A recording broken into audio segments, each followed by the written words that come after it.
frères et sœurs, concernant l'amour du Seigneur Jésus-Christ. Qui peut séparer nous de l'amour du Seigneur Jésus-Christ? Le précleste afin de nous faire recevoir l'adoption en tant que fils de Dieu, recevoir tout comme le Seigneur Jésus-Christ le statut de fils de Dieu. Ah, Madame accepte de nous donner son propre Fils notre Seigneur Jésus-Christ, de bon cœur, et de le faire crucifier pour nos péchés. Et ce qui est merveilleux, c'est que le précleste établit que nous et le Seigneur Jésus-Christ devenions un seul corps, devenant ainsi l'esprit de ce corps. De plus, le Dieu Jéhovah devient aussi l'esprit de ce corps, habitant au sein de ce corps, qui réunit tous ses enfants. Les 144 000, les 24 anciens, les 12 toiles et le frère Ibère, unis en un seul corps, s'appartenant les uns aux autres, s'aimant les uns les autres. Ainsi, aucune création ne peut séparer Dieu et le Seigneur Jésus-Christ de leur amour pour nous. Regardons cela. Quand nous voyons ce que dit la Bible, c'est se dire que Dieu afin qu'un groupe de personnes deviennent ses fils. Le précleste a agi ainsi. Comme il est dit ici. Le précleste dit ceci. Ceux que Dieu a connus d'avance, il les a aussi prédestinés, très configure l'image de son Fils, afin que son Fils Jésus-Christ soit le premier parmi beaucoup de frères. Ceux que Dieu a prédestinés, il les a aussi appelés. Et ceux que Dieu a appelés, il les a aussi déclarés justes. Et ceux qui la déclarent justes, il leur a aussi donné la gloire. C'est dire, nous, que Dieu a prédestiné ce que nous soyons avec le Seigneur Jésus-Christ, des fils de Dieu. Dieu l'a ainsi prédestiné. Il a prédestiné que nous devenions de telles personnes. Alors, le Dieu Jéhovah nous a appelés. Et ceux d'entre nous que Dieu a appelés, Dieu veut nous déclarer justes. Ceux que Dieu déclare justes, Dieu leur donne aussi la gloire. Ainsi, personne ne peut séparer l'amour de Dieu pour nous. Par exemple, au départ, nous ne connaissions pas Dieu. Le frère Ibère, la plupart des frères et sœurs, ne connaissaient pas Dieu l'origine, ni le Seigneur. Madame, nous sommes NS. Sur cette terre de Chine, oh, les gens disent qu'il n'y a pas de Dieu, pas de Jéhovah. Pourtant, le moment venu, le précleste a fait que le frère Ibère, qui pensait depuis l'enfance qu'il n'y avait pas de Dieu, le frère Ibère a entendu parler des choses concernant Dieu. Par la suite, et Dieu l'a personnellement appelé en disant, le Dieu Jéhovah est ton preux. Appelant le frère Ibère hors du monde de Satan, pour le faire sortir, et les frères et sœurs, tout comme le frère Ibère. L'origine, nous adorions d'autres dieux, et des idoles, considérant les anctres des CDS comme des dieux. Mais Dieu nous a prédestinés devenir ses fils, devenir les enfants de l'Éternel Dieu. Alors, il nous a appelés, le temps est venu. Il nous a appelés, et ceux qu'il a appelés, il a aussi fait en sorte que le Seigneur Jésus-Christ soit crucifié pour nous, pour purifier nos PHS, et nous a déclarés justes. Et de plus, ceux qui la déclarent justes, Dieu va leur donner la couronne de gloire, pour faire d'eux des rois et des prêtres. Le précleste, par cette grâce, nous traite ainsi, aucune créature ne peut nous séparer de l'amour de Dieu. La Bible prophétise ainsi. Dieu fera couler des fleuves dans le désert. Le désert signifie ce qu'on appelle le désert, se dire. Il n'y a jamais eu de naissance par le Saint-Esprit. Pas de vie ne du Saint-Esprit. L'endroit où cela se trouve, c'est le désert. Alors, parmi toutes les nations et tous les peuples, de TRS, nombreuses nations, presque toutes les nations, sont des zones désertiques. C'est dire que, presque toutes les nations, personne n'a jamais connu Dieu, mais Dieu veut parmi toutes les nations et tous les peuples, les nations qui n'ont jamais connu Dieu, faire couler des fleuves chez elles, se dire déverser les fleuves d'eau de la vie. Sur toutes les nations et tous les peuples. Elle alone n'a jamais entendu le nom de Dieu, et faire en sorte que ces zones désertiques voient pousser toutes sortes d'arbres, comme le buis, le figuier, le pommier, le poirier, l'ananas, l'olivier. Toutes sortes d'arbres, doivent pousser dans les zones désertiques.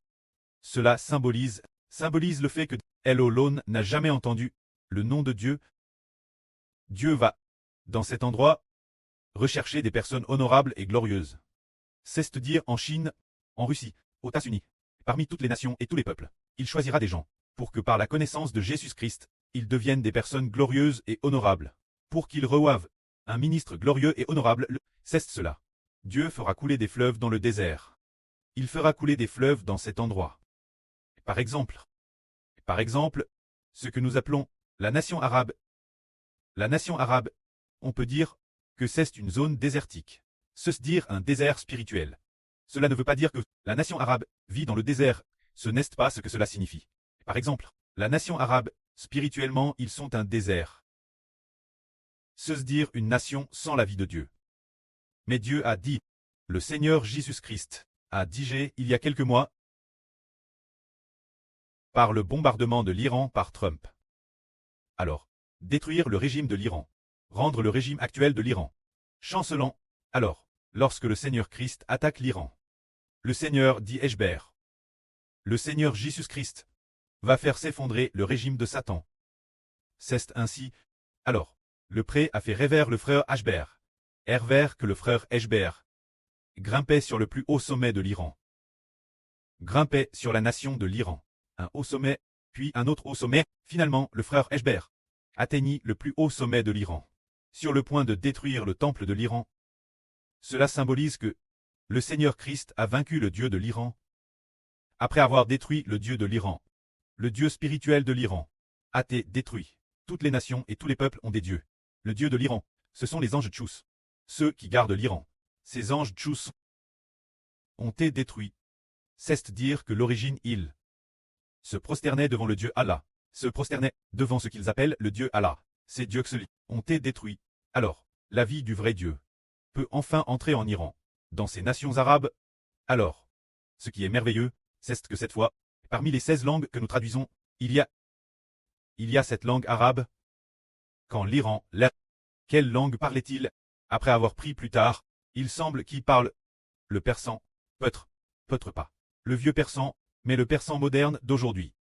Bientôt, nous allons aussi ouvrir cette langue, afin que les régions désertiques, les endroits qui n'ont jamais entendu le nom de Dieu, les endroits qui n'ont jamais accepté Jésus-Christ, puissent tous l'accepter, afin de faire jaillir des fleuves dans le désert. Numéro 1. Parce que Dieu, il y a quelques années, peut-être 5 ou 6 ans, a fait erver le frère Ashber, de 2 sur apprenant l'écriture de la nation iranienne. Apprenant l'écriture de la nation iranienne. Et alors, ce qu'elle apprenait s'appelait Abraham. Elle l'appelait l'Abrachine ou quelque chose comme A. C'est ainsi qu'elle le traduisait. Se dire vouloir que cette nation, de la même manière, est des gens qui cherchent Dieu. Puisque le Seigneur Christ travers le bombardement de l'Iran par Trump a un but, c'est de vouloir donner aux Iraniens l'opportunité de connaître le Seigneur Christ, l'opportunité de connaître l'Éternel. Dieu sauve les hommes de l'esclavage de Satan. Sauve les hommes de ce qu'ils appellent le Dieu Allah, de l'esclavage de ces faux dieux. Pour les délivrer, c'est ce que le précleste a dit Père Destin. En Iran, dans chaque nation, il y a des enfants de Dieu. Un jour, en 2024, là sur Jaouan à Hervé, qu'elle avait donné naissance à un bébé. Ce bébé, c'était le bébé de Ashber, et aussi l'enfant de la sur Jaouan. Alors, frère Heber le prit dans ses bras, puis le confia sur Zaouan pour le tenir et le consoler. Ce moment-elle, sur Zaouan a regardé, et a découvert qu'elle ne portait pas de vêtements, mais que sur son ventre écrits les mots de différents pays et de langues nationales. Cela signifie que des personnes de toute nation, de tout pays et de tous groupes linguistiques deviendront tous les enfants de frère Heber. Et les enfants de Sur Zaouan, c'est dire que, dans chaque nation, il y a des Israélites spirituels, il y a des enfants de l'Israël spirituel. Et comme il est dit ici, Dieu afin de nous faire, parmi les frères, en devenir avec le Seigneur Christ, les fils de Dieu. Dieu par le Seigneur Christ nous a appelés par le Seigneur Jésus-Christ, crucifié. Il nous appelle, ceux que Dieu a appelés, Dieu les a déclarés justes, et il leur donnera aussi la gloire. Maintenant, l'évangile a comment se répandre.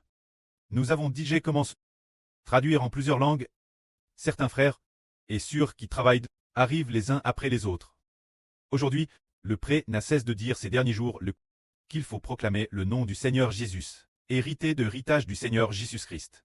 Le prêtre nous a aussi fait comprendre comment nous pouvons très sauver, se dire en proclamant le nom du Seigneur Jésus-Christ. Ces mystres, nous commandons les comprendre peu, et de plus, le prêtre a fait savoir spirituellement, frère Hébert, qu'il faut abattre les dieux des nations, détruire les faux dieux des nations, détruire toutes sortes d'esprits maléfiques, pour que les gens puissent se tourner vers Dieu. Maintenant, ces jours sont arrivés. Ce moment tel, nous comprenons alors que ce moment tel, nous devons commencer bien, sauver les enfants de toutes les nations et de tous les peuples, les délivrer, afin qu'ils ne soient plus domains par le pchash, ni domiens par de faux dieux. Quand les frères et sœurs comprennent un peu la culture religieuse de différents pays, par exemple, un pays comme l'Iran, depuis l'Antiquité, quel dieu adore-t-il? C'est le dieu Allah. Et aussi ces pays arabes, l'Arabie, se dire les pays musulmans. Ils sont tous pareils. Ils adorent tous leur soi-disant Allah, et n'acceptent pas notre Seigneur Jésus-Christ. Ils acceptent un autre Seigneur. Alors ces nations, après que leur politique se sera effondre, leur Dieu, par le Seigneur Jésus-Christ, après avoir été détruit dans le ciel, le Fils du Seigneur. L'évangile de frère Hébert se répandra, et ils accepteront le véritable Seigneur Jésus-Christ. C'est le Seigneur crucifié pour l'humanité. C'est le Seigneur de la vie. Et aussi cause du Seigneur, à accepter l'Esprit de notre Dieu Jéhovah. Ainsi, qu'il soit sauve, les enfants de toutes les nations et de tous les peuples. Soient sauves, parmi toutes les nations et tous les peuples. Combien de nations et de peuples ont adoré d'autres dieux, et n'ont jamais connu Dieu, n'ont pas connu le Seigneur. Par exemple, nous voyons qu'il y a un pays, appelle la Corée du Nord. Cette nation, elle s'isole du monde. Isole du monde. Et le peuple ne peut pas aller sur Internet, et ne peut pas entrer en contact avec d'étrangers. Si d'étrangers vont voyager en Corée du Nord, il y a des règles strictes. L'étranger ne peuvent pas communiquer avec les Nord-Coréens, ne peuvent pas entrer en contact avec les Nord-Coréens, ni communiquer. Et ils n'ont pas de connexion Internet vers l'étranger. Le peuple ne peut pas se connecter à l'étranger. Le peuple, tout au plus, regarde la télévision. Peut-être qu'ils n'ont, madame, pas Internet. Internet n'est pas développé. Cette nation, ainsi, ils ne connaissent pas le Seigneur, ne connaissent pas Dieu. Dans cette nation, on n'a jamais entendu parler de le Seigneur Jésus-Christ, ni entendu parler de Dieu. En quoi croient-ils? Ils croient en des figures politiques. Ils croient en Kim Jong-un, Kim Jong-il, Kim Il-sung. Ils croient en leur leader politique. Mais cette nation n'a jamais été en contact avec le vrai Dieu Jéhovah. Quand viendra un jour, le moment venu, où Dieu fera s'effondrer leur politique. Le vrai Dieu Jéhovah. Dieu travers l'évangile du Seigneur Christ. Quand il sera propas, ils connaîtront sûrement le Dieu Jéhovah. Et connaîtront sûrement le Seigneur Jésus-Christ. Ainsi, les gens de cette nation, beaucoup seront sûrement sauvés. Que la gloire soit auprès et au Seigneur. Amen.